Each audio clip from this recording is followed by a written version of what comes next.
It's raining out. It's raining a lot, mate.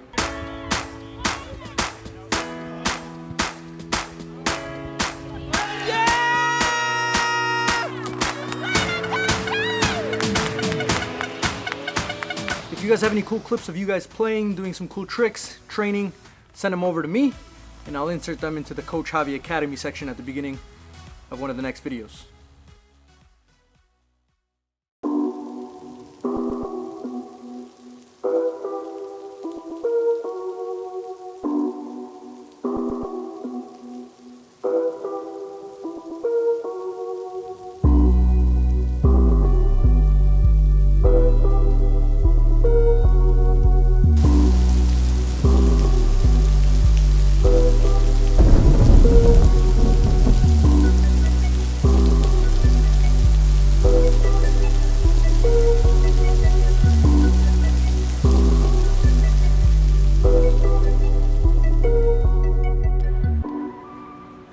It is approximately 9:49 a.m. Coach Javi's being lazy, doing absolutely nothing in his apartment. The G-friend's at school, she's working.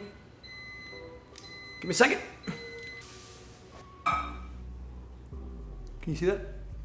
So if you've been following along with my channel, then you know that I've been coaching 2 youth teams. And the idea behind these youth teams is it's a low-cost program. We basically subsidize the entire program for them. So they're paying very, very little, close to nothing at all. We give them professional coaching, this guy, and hopefully they one day have opportunities that they might not have had it not been for this program. So with that, there's a lot of things that Coach Javi has to keep in mind. One of those being that these kids haven't had good coaching prior to joining the program, which means they've probably played in a lot of unorganized teams, or they've just gone to play at the park, but they haven't had an organized environment that's going to allow them to develop as players, right? So I have to deal with a lot of issues from the kids maybe not getting there on time because they're not used to having to get there on time.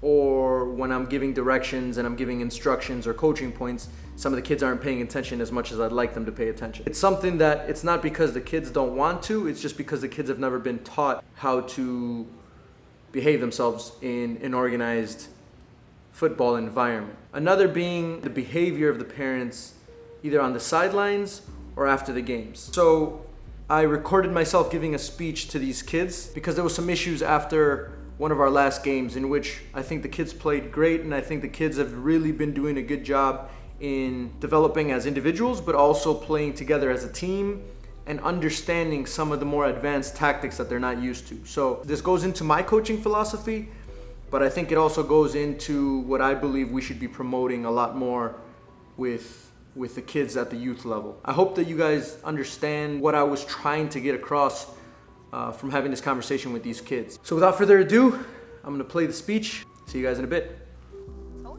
Well, first of all, I'm gonna ask you guys this question. Do you guys trust me? Yes. You do? Yes. Okay, so you guys trust that when I tell you something, it's because I think it's gonna make you better soccer players, right? Yes. Okay, my goal for you guys is that one day you guys grow up and you guys have better opportunities as soccer players than I did and that your parents did, right? And I think your parents want the exact same thing. So I want you guys to be able to grow up and have the opportunity to play on a real team, and maybe not even play for DCFC, but maybe I want you guys to play for Real Madrid, or maybe I want you guys to play for Juventus. Or Arsenal, because obviously it's the best team in the world, right? No, So every time I tell you guys something, every time I'm showing you guys something, it's because I want you guys to have that opportunity to be able to do that. Keep that in mind, okay? This is something that I've had a problem with as a coach, and I know that sometimes it frustrates you guys as well, is that your parents tell you to do something different than what I tell you to do. How many of you guys after the game, your parents are either yelling at you or telling you, why'd you do this, why'd you do that? Okay. Your parents are there to cheer you on, and they're there to give you guys positive feedback. They're clapping, they're cheering, they're getting loud on the sideline because they're cheering and they're excited for you. That's okay. The moment that your parents tell you to do something different than what I tell you to do, that becomes a problem. Not just for me, but that confuses you guys. So if you get yelled at by your parents about why did you do this or why did you do that or why did you do this, if it's specifically, if it's something I told you guys to do, don't worry about it. Forget about it. And I've told you guys this a million times. I'm never going to get mad at you for your mistakes. If you're trying to do the right thing. If you're trying to work hard, you're prepared, you're trying. If I can see what you're trying to do, I'm never going to get mad at you because Coach Javi still makes mistakes. When I coach and when I play sometimes still. Okay? Listen, I'm very, very proud of you guys so far. You guys are showing, you guys are not just playing well, but you guys are really becoming a team. Okay? And we have to keep that going as we get older and as we get older. Because I want you guys to be 18, 19 years old, still playing for this team with the guys that are around you right now. All right? All right, good stuff. So I hope you guys were able to understand kind of what the point of that little chat was. And it wasn't...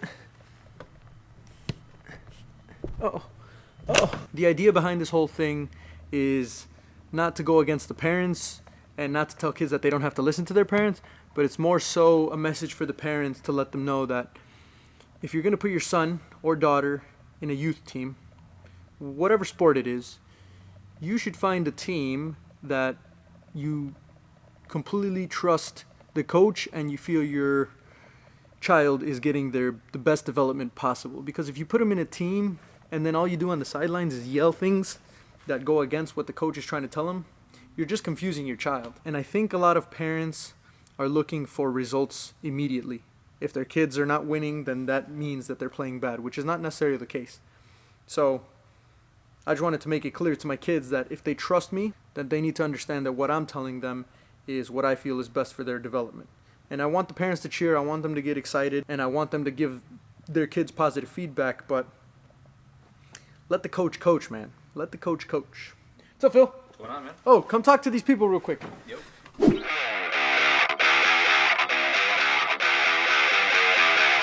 Yeah, we're going to be launching the Super League here at DCFC. So it's going to be a huge tournament. It's going to run all throughout the year with various competition levels and cash prizes. It's going to be unlike anything else we have here in the city.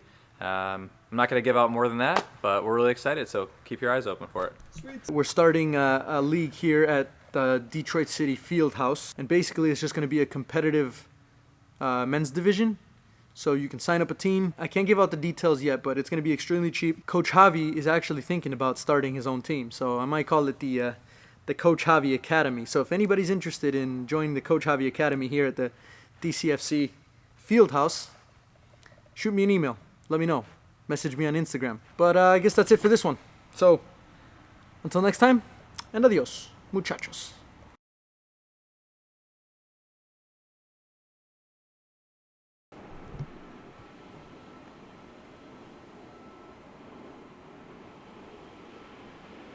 Those are all gonna go up there, or maybe up here, I'm not even sure. But these are the TIFOs from the Northern Guard, which is our DCFC supporters group.